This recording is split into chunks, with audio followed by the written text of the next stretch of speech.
C'est bon? Alors merci de m'avoir invité pour faire cette conférence historique. Je vais vous parler donc du GFEV, que vous connaissez tous, et pour vous parler d'abord des vascularites en général. Alors ce sont des maladies qui sont essentiellement européennes dans leur découverte, avec des noms que vous voyez sur cette plaque, qui montrent que tout s'est passé dans un monde germanique essentiellement, pour une raison très simple en fait, c'est que en Allemagne, Autriche et une partie de la Prusse, il y avait énormément d'anatomopathologistes. Et ces anatomopathologistes ont décrit de nombreuses maladies et on leur a donné leur nom. Et au début, tout était de la périartérite noueuse. C'était la première qui a été décrite. En fait, ce n'est pas Kussmaul et Mayer qui l'ont décrit. C'est Rokitansky en 1852 qui a donné son nom à d'autres maladies. Mais il a montré chez un homme de 27 ans, mort d'insuffisance rénale, qu'il y avait des microanévrismes vasculaires. Donc il a décrit cette première vascularite. Donc tout a commencé en 1866. Alors le GFEV, ce n'est pas 1866, bien entendu, c'est beaucoup plus tardif. C'est fin 1980. Et la première question, c'est pourquoi est-ce qu'on fait un groupe de recherche clinique sur les vascularites ? Et donc, il y avait quelques questions qui se posaient à cette époque. Et puis, on a lancé un certain nombre de protocoles prospectifs dont je vais vous parler. Alors, l'objectif initial, c'était d'améliorer la prise en charge des patients en explorant prospectivement tout ce que nous avions à notre disposition à ce moment-là. Quand on a travaillé sur une première série de maladies de Wegener à l'époque, on n'a pas osé publier les résultats parce qu'il y avait plus de 80% de morts. Et on s'est dit quand même, on a fait une enquête à la Société de médecine interne, on s'est dit c'est pas possible, on ne peut pas publier ça, c'est pas vrai. Et en fait c'était vrai, mais on n'a pas publié. Alors on s'est dit on va faire un peu mieux, on va faire du prospectif. Alors ce qui caractérise ce groupe aussi, c'est qu'on a cherché à chaîner les traitements. On a posé les questions par étapes, on a cherché à répondre à une première question, puis à une seconde, puis à une troisième. Il y a toujours un lien avec les protocoles précédents. Autre point, c'est que nous sommes un groupe qui est indépendant, qui est un groupe académique et qui a, pendant 40 ans, fait des essais qui étaient uniquement académiques, universitaires, avec pour les derniers, puisqu'il y a des biothérapies assez coûteuses, l'aide de laboratoires pharmaceutiques, mais qui ne sont jamais intervenus dans la conception du protocole. Et on a comme ça pu terminer avec les essais Menrit-100, grâce à l'aide de Roche qui nous a fourni les médicaments, mais c'est un protocole PHRC, j'insiste beaucoup là-dessus, et j'insiste aussi sur l'indépendance du groupe. Progressivement sont apparus d'autres groupes, le groupe européen, le groupe américain. Nous, on a existé 20 ans avant, et je n'ai jamais voulu dissoudre le groupe dans d'autres groupes internationaux. Je pense qu'il faut garder son indépendance, et j'ai refusé un certain nombre de protocoles qui étaient sponsorisés par des collègues étrangers, parce que, à mon avis, les questions n'étaient pas bonnes ou on y avait déjà répondu. Et on va donc parcourir tout cela. Alors, les difficultés, c'est pas facile de faire un groupe. Il faut réunir les médecins autour de projets prospectifs. Aujourd'hui, on voit que le groupe a une grande implantation. Beaucoup de patients sont inclus venant de toute la France et même de l'étranger. Et donc, c'est très encourageant et on voit bien que ça se poursuit. La deuxième chose, c'est le financement. Il faut toujours de l'argent pour faire de la recherche, même si en 1980, on a commencé à faire de la recherche sans argent et on utilisait, on va dire, les moyens du bord. On a eu la chance d'avoir un premier financement à l'INSERM, d'ailleurs en commission d'immuno à l'époque, puisque c'était l'INSERM qui donnait tous les crédits, y compris les crédits de recherche clinique. Et c'est René Habib qui nous a beaucoup aidé pour le premier protocole. Puis après, on a eu des financements de l'INSERM tout le temps. Et puis ensuite, on a eu le PHRC à de multiples reprises quand il a été créé. On a donc finalement, on s'est bien porté puisque, avec peu de moyens, on a réussi quand même à avoir des soutiens officiels, publics, qui nous ont beaucoup aidés. Et puis, pour l'organisation, on a fait ça nous-mêmes. On n'avait pas au tout début, en tout cas, d'équipe de recherche clinique qui permettait de soutenir les protocoles. Alors, il y a des difficultés. Les difficultés, elles sont parfois nationales, c'est le recrutement. Elles peuvent être internationales et je vais vous donner 2 ou 3 petits exemples. Quand on a publié notre premier article, qui était sur, que vous allez voir après, sur 71 malades, avec de l'endoxan et les échanges plasmatiques, j'ai envoyé l'article prospectif au New England. Et la réponse du New England était un refus, et ça, ce n'était pas une vraie surprise, mais le refus, c'était le motif du refus. Ce travail n'est pas prospectif, enfin, le travail prospectif a déjà été réalisé alors qu'il n'avait pas existé. Il n'y avait pas d'essai. Donc on disait, voilà, vous ne venez pas avec un truc qu'on a déjà fait. Et j'avais évidemment protesté auprès du New England qui m'a envoyé une lettre d'excuse en disant, effectivement, on s'est trompé, donc on renvoie à 3 nouveaux lecteurs. Et les 3 lecteurs ont refusé le papier, donc ce n'est pas passé. La deuxième chose, deuxième petite anecdote qui montre que ça n'était pas facile au début, quand on a commencé à travailler avec Christian Trépeau sur les PAN-HBV, on a envoyé un certain nombre de papiers et, dans la littérature internationale, et puis ces papiers, un papier ne revenait pas.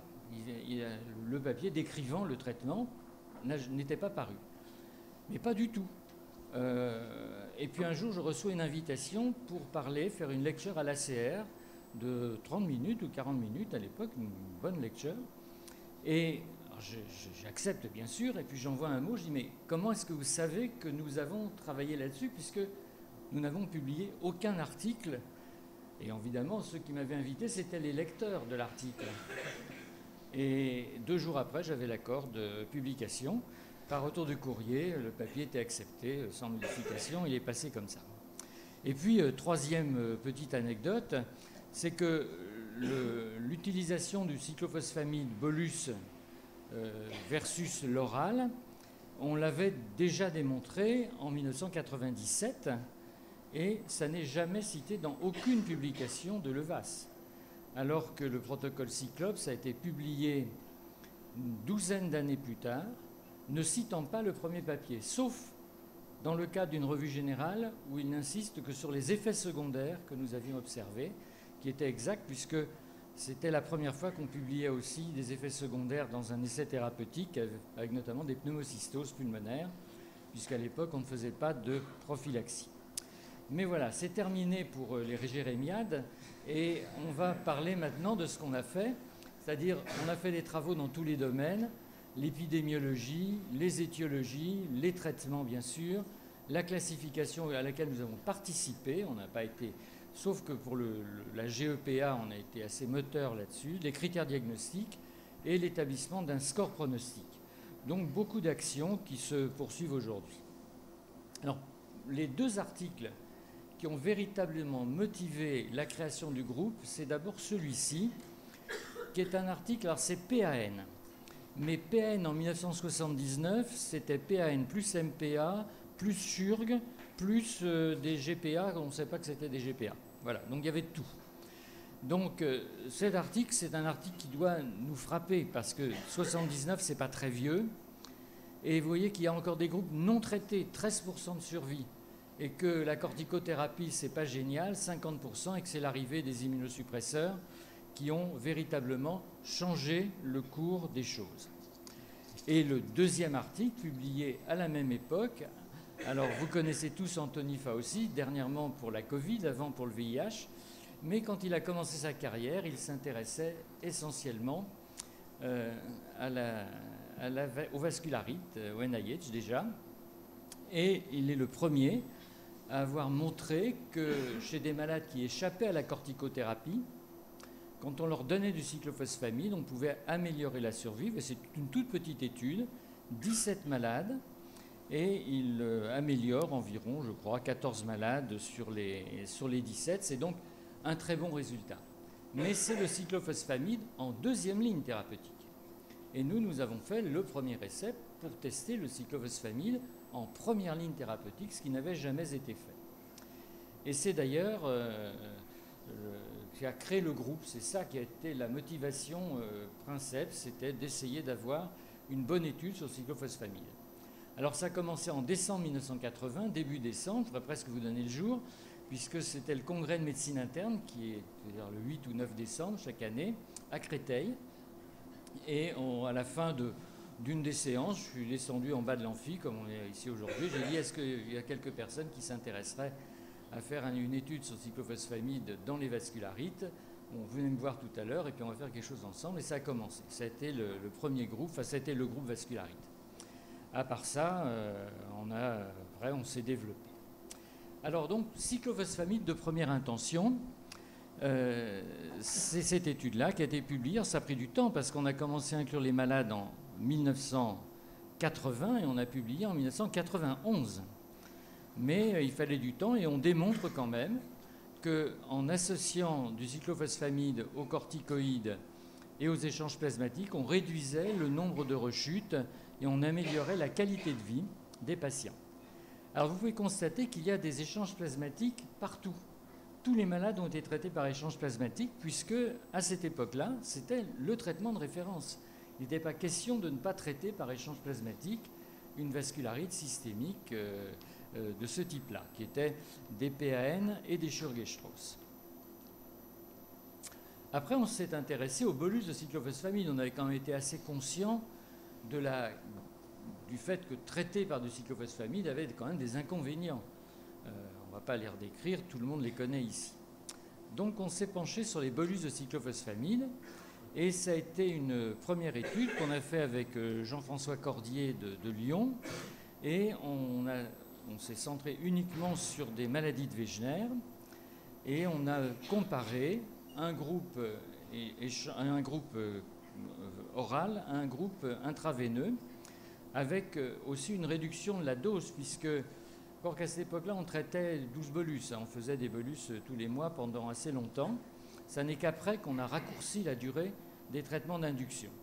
Alors ce papier paru dans Arthritis donne des conclusions qui ont été, on va dire, confirmées. Moi, j'appelle toujours l'essai Cyclops un essai de confirmation. Ils l'ont publié 12 ans après, mais ça revient exactement au même. Alors vous voyez, quand on regarde la survie sans rechute à 5 ans, elle n'est pas significativement différente. Et quand on voit le taux cumulatif de rechute, ça c'est très intéressant. Parce que vous voyez que dans la première année, ça se passe finalement très bien, quel que soit le groupe. Et à l'époque, on avait décidé d'arrêter à 12 mois.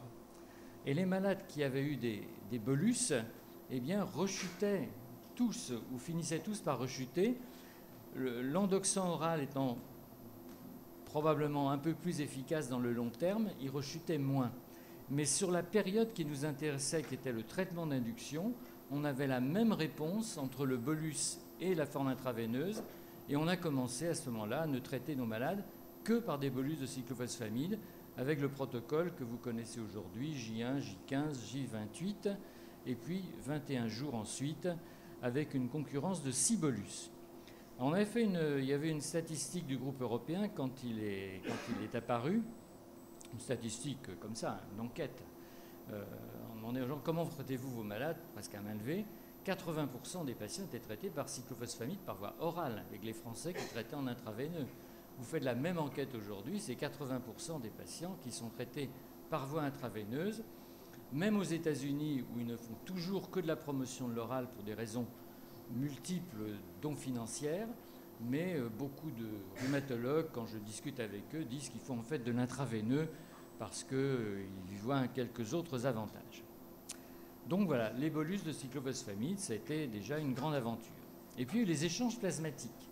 Alors j'ai bien aimé le topo de Noémie ce matin, puisqu'elle a montré des résultats intéressants et importants. Et quand on voit en arrière, on voit qu'avant 80, donc, tous les malades recevaient les échanges. Tous. Et puis, on a commencé là aussi à dire, est-ce que les échanges sont utiles? Et en 1992, on a publié cette étude qui était corticoïde plasma exchange à corticoïde seul dans le traitement des PAN et des Schurg-Strauss. Il n'y avait pas de Wegener, de GPA à cette époque. Et vous voyez que les résultats étaient strictement superposables dans les deux groupes, avec la même chose, c'est-à-dire qu'à 80 mois, c'est assez long, on a des courbes en fait parallèles. Et alors après, on a approfondi un peu cette étude, et on s'est dit, si on n'a pas eu de réponse avec les échanges, c'est parce qu'on n'avait qu'un groupe, c'est corticoïdes versus corticoïdes échanges, donc on a sélectionné des malades qui n'étaient probablement pas assez graves. Donc on a pris des malades beaucoup plus graves, et ils ont reçu également du cyclophosphamide. et on a exactement les mêmes réponses thérapeutiques. Alors ceci dit, je reste en accord avec les indications soulevées par Noémie, enfin dites tout à l'heure, ça reste vrai. Moi je pense que les échanges plasmatiques, on les donne pendant quelques jours, quelques semaines en tout début de traitement. On peut leur demander l'amélioration d'un certain nombre de paramètres, mais dès qu'on va comparer ça avec une survie à 1 an, 2 ans, 3 ans, 5 ans, 6 ans, eh bien l'effet positif disparaît et s'efface probablement devant d'autres facteurs pronostiques. Mais il reste sûrement des indications, mais qui ne sont pas évidemment celles que nous avions dans les années 80. Mais là où il y a une bonne indication des échanges plasmatiques, c'est les traitements de la PN-HBV. Et ça a été pendant quelques années un des gros sujets d'intérêt du groupe. Alors c'est une maladie qui déjà à l'époque était rare. Vous avez des chiffres épidémiologiques britanniques et puis on a des chiffres de prévalence, mais pas d'incidence, qui viennent de l'étude d'Alfred Marr qu'on avait réalisée en Seine-Saint-Denis, qui montrent que c'est quand même une maladie assez exceptionnelle, même à cette époque. Et quand on essaie de s'intéresser à la PN et qu'on voit les étiologies de cette maladie, dès 1970, il y a eu un travail publié dans le New England, que je trouve absolument passionnant, je l'ai relu à l'occasion de ce topo, qui s'intéressait à la PN. Vous avez remarqué que c'était quand même plus fréquent chez les toxicomanes. Et il conclut que c'est la méthamphétamine qui est responsable de la PN, parce qu'évidemment, à cette époque-là, on ne connaissait pas encore le virus de l'hépatite B. Donc, mauvaise interprétation.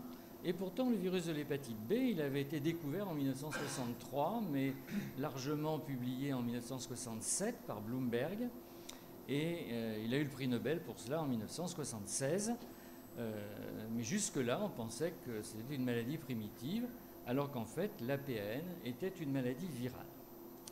Alors cette maladie virale a été bien démontrée par Christian Trépeau, qui était interne à Lyon, chez Tivolet, et en dermato. Il a publié en 1970 la première association de PAN associée au virus de l'hépatite B. Ensuite, il est parti à New York, où il a travaillé avec Prince au HSS, et confirmant les mêmes résultats. Et puis ensuite, il est revenu en France. Nous, en 1976, on a décrit le premier cas de PN-HBV chez un toxicomane intraveineux que j'avais dans le service de cardiologie de l'hôpital Fernand Vidal et qui est décédé. Et on a tout eu, l'histo, tout ce qu'il fallait pour démontrer cette maladie. Et on s'est dit, ben, la PN est probablement une maladie infectieuse. Et avec Christian Trépeau, on a fait un protocole thérapeutique dont je vais vous parler. Mais c'est d'autant plus une maladie infectieuse que même, il y avait à peu près la moitié des malades qui étaient HBV dans les années 80-90, avec des PAN. Et puis à partir de la vaccination, et je dirais surtout à partir de l'épidémie de VIH. Quand il y a eu le VIH, il y a eu des mesures qui ont été prises en France, et notamment la disparition de tous les outils réutilisables. Tout est devenu à usage unique. On a jeté les tubes, on a arrêté, on a supprimé les autoclaves dans les hôpitaux, on nettoyait la seringue avec des compresses, enfin tout ça c'était fini. Et on a vu immédiatement l'impact de cela. Et l'impact, ça a été la diminution et la quasi-disparition de la périartérite noueuse, maladie infectieuse. Et vous voyez que la vaccination, c'est 81, vous voyez 48%, 28%, 12%, et puis maintenant 0% de malades avec des PN-HBV. Mais je vous parle quand même, parce que ça a été un des grands travaux historiques du groupe français, c'est le traitement sans corticoïdes et sans immunosuppresseurs, où on a traité les patients avec des antiviraux, à une époque où on n'en avait pas beaucoup, et avec des échanges plasmatiques. Je pense qu'aujourd'hui, je ne sais pas si on aurait passé ça en PHRC, ou si on aurait eu l'accord d'un comité d'éthique, mais à l'époque, c'était franchement plus facile, puisqu'on avait un comité d'éthique local dans l'hôpital dans lequel on travaillait, et en 1 heure, c'était plié, on avait l'accord. Donc on a pu traiter les malades assez facilement. Et puis, ils nous donnaient leur consentement, c'était quand même pas, on ne faisait pas n'importe quoi, mais c'était quand même plus simple. Alors l'idée de départ, c'était que c'est une maladie complexe, on va enlever les hymen complexes par des échanges plasmatiques, et comme c'est une maladie virale, on donne un antiviral. Oui, bête comme chou, hein. Et le protocole, c'était ça. Là, on faisait beaucoup d'échanges. Donc, on arrête les corticoïdes, on arrête les bolus de méthylprénisolone, on en fait 3, on les arrêtait après, et puis on donne ces échanges. Et le premier antiviral utilisé, c'était la vidarabine. Alors, c'est le médicament qu'il n'aurait jamais fallu utiliser dans une PAN parce que ça donne comme effet secondaire une thrombopénie et une neuropathie périphérique à type de multinévrite. Donc, c'est quand même pas très enthousiasmant. Donc, on ne traitait les malades avec la dose d'attaque que pendant une semaine. Puis, on faisait 2 semaines à demi-dose et on arrêtait le traitement. Il n'empêche que ça a très bien marché. Ça a très bien marché puisque sur la première série de 33 malades, c'est une étude ouverte prospective, avec des nouveaux malades et des anciens malades, notamment ceux qui avaient échappé à l'endoxan, on a obtenu 75% de guérison et 25% de décès. Et si on regarde le taux de séroconversion, la moitié des malades a séroconverti HBE anti-HBE, a arrêté de répliquer. Et ça, c'est un résultat qui peut vous paraître médiocre, 45%. C'est en fait un résultat exceptionnel pour un virus qui est un virus intégré. Et ce n'est pas du tout comme le virus de l'hépatite C, on ne s'en débarrasse pas comme ça. Et d'ailleurs, il se réveille dès qu'on lui donne un peu de corticoïdes ou d'immunosuppresseurs. Donc un résultat considéré comme extrêmement brillant pour l'époque et qui reste brillant aujourd'hui, sauf qu'on n'a plus les malades. Et voilà un exemple. Ce malade avait perdu une dizaine de kilos, il avait fait quelques injections d'héroïne et il fait une hépatite à la fin de son traitement par vidarabine. Ce qui est logique, l'hépatite virale étant la réponse immunologique adaptée à la contamination avec le virus. Ce que les patients qui ont une PNHBV n'ont pas au départ et qu'on leur a restitué. Les anticorps anti-E apparaissent, lui il a eu les anti-HBS. D'ailleurs c'est très intéressant parce que j'ai repris son sérum des années après et il avait le virus de l'hépatite C aussi. Donc, je ne sais pas, j'ai perdu de vue, mais je pense qu'il a dû, je pense, être traité aussi pour le VHC plus tard. Donc voilà ce que ça avait donné. Et on obtenait une guérison clinique. Et vous voyez, ces microanévrismes, à l'époque, on avait fait une deuxième angiographie. Vous voyez, sur la première, il y a des infarctus rénaux, polaires inférieurs, des microanévrismes. Et puis 8 mois après, il n'y a plus de microanévrisme, bien sûr. L'infarctus, lui, persiste toujours et ne disparaît pas. En tout cas, le résultat, c'est donc, si l'on compare, alors là, série plutôt historique, les malades qui ont eu de l'endoxan pour traiter leur maladie, eh bien, il n'y a que 15% qui ont séroconverti dans le groupe qui avait eu l'endoxan, donc une exposition à développer après une cirrhose et un cancer du foie beaucoup plus élevée, beaucoup plus importante que chez les malades qui avaient des anti-E, qui étaient à peu près la moitié des patients. Alors, il y a une grande étape après, toujours dans les travaux du groupe, pas nous directement, puisque ce n'est pas nous qui avons découvert les ANCA, mais ça a relancé le groupe. Parce qu'effectivement, on terminait un peu notre phase, on va dire, PAN. On avait répondu déjà à beaucoup de questions. Et puis, il y a eu les ANCA qui sont arrivés, qui ont rebattu les cartes. Alors, les ANCA, vous savez, ceux qui sont à l'origine de cela, c'est Foucault van der Vood et Alan Vick en 1985 en Europe. Et il y a une équipe australienne qui en même temps a découvert la même chose et qu'on a un peu injustement oublié. Et puis pour l'antimyéloperoxydase, c'est Falk et Jeannette à Chapel Hill quelques années plus tard. Donc la description de ces ANCA a permis d'individualiser des maladies que vous connaissez bien aujourd'hui et ça a débouché sur une classification. Alors il y a une première classification, puis une deuxième plus achevée avec le groupe qui a rédigé cette classification dans lequel vous reconnaîtrez un certain nombre de personnes. Et c'est la classification que nous utilisons aujourd'hui. À partir de ce moment-là, la description des vascularites changeait. Il y avait en plus une classification assez simple avec le calibre des vaisseaux qui était le facteur discriminant et puis quelques mécanismes d'immunopathologie qui s'y ajoutaient. Et le groupe associé aux ANCA fait donc l'objet de la plupart des travaux et de la quasi-totalité des travaux que nous avons menés ensuite. Alors, il n'y aura pas une chronologie parfaite, mais c'est à peu près aussi à ce moment-là qu'on s'est dit qu'il ne fallait pas traiter les malades de la même façon selon la sévérité de la maladie. Alors c'est une constatation, on va dire, de bon sens pour tout clinicien. On ne donne pas les traitements les plus importants aux malades qui n'ont pas grand-chose. Ça ne nous viendrait pas à l'idée de traiter un purpura vasculaire avec 2 arthralgies qui disparaissent avec 10 mg de prednisone en lui donnant du rituximab ou de l'endoxan. Enfin, je ne sais pas, on ne fait pas ce genre de choses. Donc, en 1996, on publie une première version des facteurs pronostiques, puis une deuxième en 2020. Alors, pourquoi une deuxième version?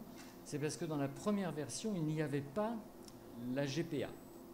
La première version, c'était MPA, PAN et SHURG. Donc, on l'a modifié et reste, disons, les grands critères de sévérité que vous connaissez. Le rein, le tube digestif, le cœur, ça c'est ce qui est le plus important. Le fait d'être âgé par définition, c'est quand même pas une très bonne chose pour avoir ce type de maladie. Et à l'inverse, c'est vrai que les atteintes ORL sont plutôt, alors ça n'est valable que pour 2 maladies, la GPA et la GEPA, mais ceux qui ont une atteinte ORL, on va dire rechutent tout le temps, mais survivent tout le temps. Donc c'est plutôt un élément de bon pronostic vital. Et à partir de là, quand on a déterminé ce score, on a essayé de l'utiliser comme un outil de sélection de traitement. Alors ce travail n'est pas achevé parce qu'il y a encore beaucoup de choses à faire, mais on a fait quand même un certain nombre de protocoles. Alors il y a cette étude publiée par Pascal Cohen dans le service, Schurg et Strauss avec les éléments de mauvais pronostic, et puis son pendant avec les éléments de bon pronostic, sans les mauvais en tout cas, par Camille Oribi, qui maintenant est à Lausanne. Et ça a été une des premières études de stratification des traitements en fonction de la sévérité. Alors on a toujours bien précisé que lorsqu'il s'agit d'une GPA, il faut donner corticoïdes plus rituximab ou endoxan. Et que les traitements, par exemple, de bon pronostic où on donne que des corticoïdes, c'est uniquement pour les PAN et les GEPA et des MPA. Alors, il y a eu donc ces premiers essais, et puis très vite on a compris que le traitement de la maladie, mais ça d'autres y avaient déjà pensé avant nous ou en même temps que nous, une vascularite c'est assez simple à traiter. Il y a un traitement d'induction qui dure 3 à 6 mois, plutôt même aujourd'hui 3 mois que 6 mois d'ailleurs, où on met les patients en rémission, et puis la deuxième partie, qui est celle qui nous intéresse beaucoup, et qui intéresse tout le monde, c'est comment on les empêche de rechuter, comment on maintient l'effet et comment on évite les séquelles. Et comment on peut traiter aussi ces séquelles s'il y en a. Donc un traitement en 2 phases. Alors ce traitement en 2 phases, là je suis obligé de parler de la littérature internationale et des travaux du groupe américain avec le rituximab en traitement d'attaque. Donc je ne commenterai que l'étude REV qui est une bonne étude, une très bonne étude même, et qui montre, publié avec 6 mois de recul, comparant le groupe endoxan suivi d'azatioprine et le groupe rituximab suivi d'un placebo.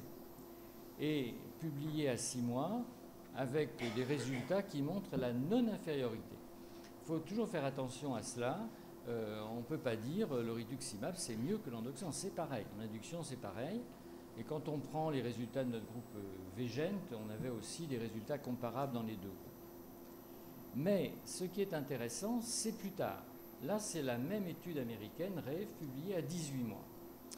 Et à 18 mois, vous voyez que ceux qui ont eu du rituximab d'emblée et un placebo derrière ont exactement le même taux de rechute que les autres, que ceux qui ont eu de l'Imurel en entretien.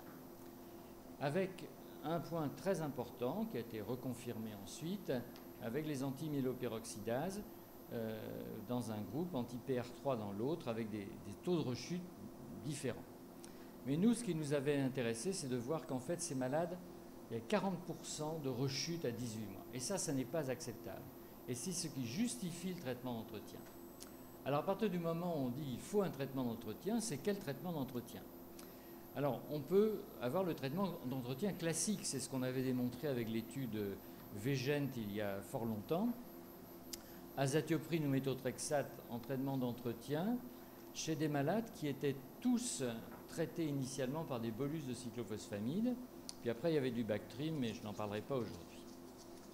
Et le résultat de cette étude montrait que ça rechutait de la même façon dans les 2 groupes. Donc les 2 traitements sont équivalents. mais avec un taux de rechute qui est considérable. On est à près de 50% à 3 ans. C'est donc pas tellement un bon traitement. Alors ceci dit, l'azatioprine fait quelque chose, et l'étude de Levas que Alexandre Carras a coordonnée a bien montré que maintenir les malades sous azatioprine, c'était mieux que de ne pas donner d'azatioprine. Mais dans la hiérarchie des traitements à choisir, rien, c'est pas bien. Azatioprine ou méthotrexate, c'est un peu mieux, mais il faut faire mieux, et c'est donc le début des essais Menritsan. Les essais de Menritsan, c'était quand même les grandes études du groupe en traitement d'entretien, avec un protocole que vous connaissez tous maintenant parfaitement bien. Donc je vais passer rapidement. 28% de rechute si vous êtes entretenu par de l'azatioprine, et 5% si vous êtes entretenu par du rituximab, avec une différence qui parle d'elle-même sur cette courbe très belle. Quand on regarde ce qui se passe à 5 ans, on a la confirmation de la différence entre les deux groupes, mais on voit que les malades sous rituximab rechutent aussi. Ils rechutent moins, mais ils rechutent. Et ce travail de Benjamin montre que la survie est la même dans les deux groupes, il n'y a pas de différence significative, mais quand on se concentre sur le groupe rituximab, on voit ce qu'avait, on confirme en fait ce qu'avait montré Spex, c'est que avoir des anti-PR3 et les garder, ou des PR3 qui réapparaissent, c'est associé à des rechutes, alors que ceux qui rechutent le moins, ce sont les antimyéloperoxydases, ou mieux ceux qui n'ont aucun ANCA, c'est encore beaucoup mieux, et vous avez un groupe intermédiaire pour ceux qui voient disparaître leurs ANCA, c'est mieux que de les garder. Alors, Menritsan 2 a été une étape importante. Et ce protocole est un peu, je dirais pas méconnu, parce qu'il a été très bien publié, c'est l'utilisation à la demande. On traite uniquement si le titre des ANCA s'élève, ou s'il y a une reconstitution immunitaire avec les CD19. Et on fait des bolus à la demande versus un traitement de référence. Alors c'est plus compliqué que de faire tous les 6 mois sur le calendrier une injection de rituximab. Cependant, en faveur du Menritsan 2, regardez, c'est que dans le bras à la demande, il n'y a que 3 injections de rituximab, 5 dans l'autre groupe.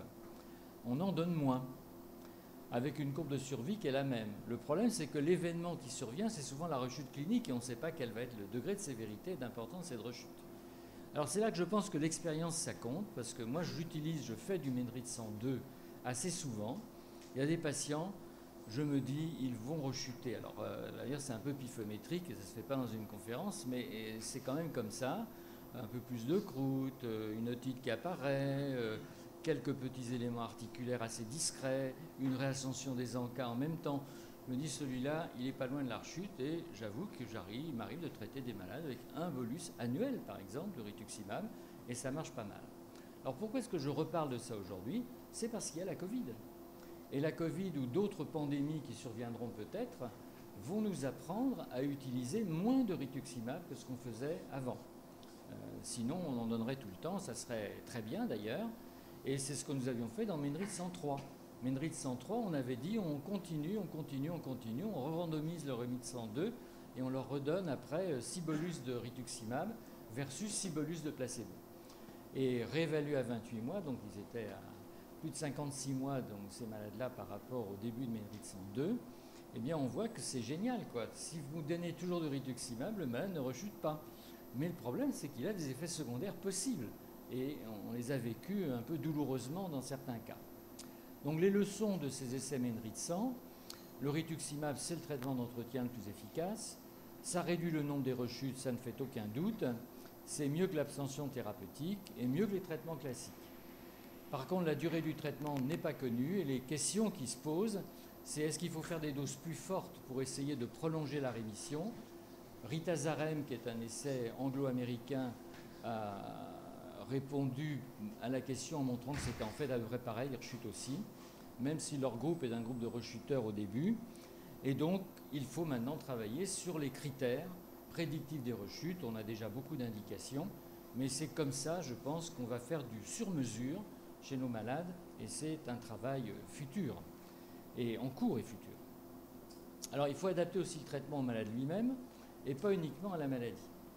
Et notamment les personnes âgées. Alors on avait publié ça avec Christian Pagnoux, c'est pas tout jeune, hein, c'est quelques années, je ne sais même plus d'ailleurs quand, mais 2015. Donc on avait commencé à faire ça, on a essayé d'alléger le traitement des personnes âgées, chez les personnes âgées. 65 ans. Aujourd'hui on ne ferait pas ça, on ferait sûrement 75, mais vous voyez la différence entre les groupes. En tout cas c'est le premier essai qui montre qu'on peut réduire les corticoïdes, réduire la dose de corticoïdes, on l'avait fait donc assez longtemps avant, et que grâce à moins de corticoïdes, eh bien, on a une courbe de survie qui est meilleure dans le groupe allégé que dans le groupe lourd. Et ça, c'est absolument patent, avec une différence assez significative dans un sous-groupe de cette étude. Donc voilà, il faut savoir adapter les traitements. Et c'est un des travaux, je crois, assez marquants du groupe Vascularite. Alors, n'oubliez pas, bien sûr, toutes les vaccinations. Alors, il y a beaucoup d'essais qu'on a fait. On a fait un essai, nous, sur H1N1. Benjamin en a un sur la pneumonie. Les prophylaxies, c'est extrêmement important. Alors, le groupe s'est également intéressé à la description des maladies et à leur classification. Et indépendamment de Chapelil, on a montré que dans la GEPA, c'est une maladie où il y avait des sous-groupes, des phénotypes différents. Et on avait publié cet essai donc en 2005. Ce n'est pas un essai, c'est une analyse de notre cohorte de patients avec GEPA qui montrait que les malades en cas positif avaient plus d'atteinte rénale, plus de multinévrite, plus de purpura, plus de vascularite en fait, et que les malades qui n'avaient pas d'ANCA, ce qui représente quand même 60-70% des patients, eh bien ceux-là avaient surtout des atteintes cardiaques. C'est là que se retrouvent toutes les atteintes cardiovasculaires, probablement parce que le mécanisme n'est pas le même, l'IL5 d'un côté et les ANCA de l'autre. C'est un peu simpliste ce que je vous dis là, mais ça colle quand même à peu près à la vérité. Et quand on a publié avec le consortium européen dirigé par l'équipe de Cambridge, le GWAS sur la GEPA, on voit très bien que les malades qui sont ANCA positifs anti-MPO sont plutôt des malades HLA-DQ, qu'il y a d'autres gènes dans le groupe négatif pour les ANCA, avec un contingent intermédiaire. Mais l'étude génétique reproduit très exactement les constatations cliniques faites quelques années auparavant. Alors si on fait maintenant le bilan chiffré, eh bien, le bilan chiffré, c'est d'abord des résultats en termes de survie. Alors ça, c'est Maxime qui a publié ça, qui a repris, tous les essais du groupe à l'époque. Là, je vous montre celui sur PAN, polyangine microscopique, et on a fait la même chose pour Schurg-Strauss. À 10 ans, 92% de survie. Et si vous regardez même les groupes FFS1, on est encore à 92% de survie. Donc le changement en 40 ans est absolument exceptionnel. En tout cas, le GFEV a fait 22 essais prospectifs jusqu'à ce que je prenne ma retraite. Et il y a eu 1645 malades inclus dans les essais prospectifs déjà publiés. Mais il y a eu des premières. Je pense que la PNHBV, c'est une première. Les bolus de cyclophosphamide, je vais dire, on était dans les premiers. L'autre, c'était Paul Bacon à Birmingham, qui a été celui qui, avec moi, a promu les bolus de cyclophosphamide dans cette maladie. La minimisation des doses de corticoïdes et de cyclophosphamide, on l'a fait également avec nos protocoles. Le rituximab en traitement d'entretien, le FFS et la description des phénotypes du syndrome de Schurg-Strauss, qu'on appelle GEPA aujourd'hui. Et d'ailleurs, ça donnait lieu à quelques éditoriaux montrant l'impact de ces changements émanant de ces protocoles thérapeutiques. Par exemple, avec Menritsan, l'éditorial sur les indications du rituximab, fait par David Jane, et puis plus récemment, un éditorial de Gary Hoffman dans Annals of Internal Medicine, montrant que le traitement qu'on avait fait dans les vascularites était en train de changer les paradigmes thérapeutiques. Alors les essais, il y a un présent, il y a un avenir et un futur, et puis il y a aujourd'hui.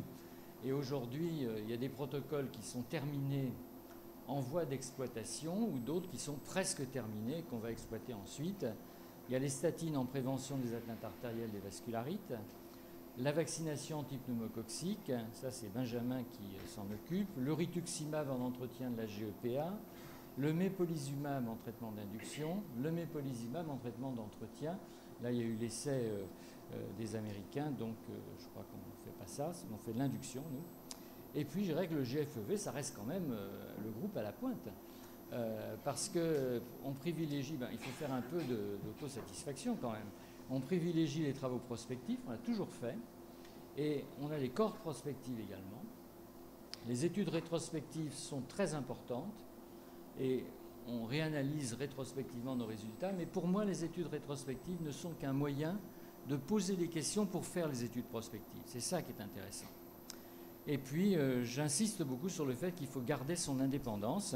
Bon, là, on a, comme on dit, la surface pour rester indépendant, et j'en suis très heureux. Il faut, vous avez compris aussi, en voyant ces 40 ans, qu'il y a quand même des manques dans le groupe. Et renforcer la recherche translationnelle et fondamentale, c'est important. Moi, je n'avais pas la culture pour faire cela, donc je ne l'ai pas fait. Et quand j'essaie d'avoir des relais, par exemple, j'ai observé des malades qui ont des DADA2, des déficits en DADA2. J'en ai observé il y a très longtemps. Je les ai décrits. J'ai donné des prélèvements dans des laboratoires en disant c'est une maladie génétique, il faut chercher. Et puis on n'a pas cherché parce que ça n'intéressait personne. Et donc aujourd'hui, ce qui est en train de changer dans le groupe, je pense, c'est cet aspect recherche translationnelle et fondamentale que Benjamin prend tout à fait en main. Et puis il y a aussi les interactions avec l'industrie. Alors pour moi, l'interaction avec l'industrie pharmaceutique, avec le prix des médicaments actuels, c'est devenu indispensable.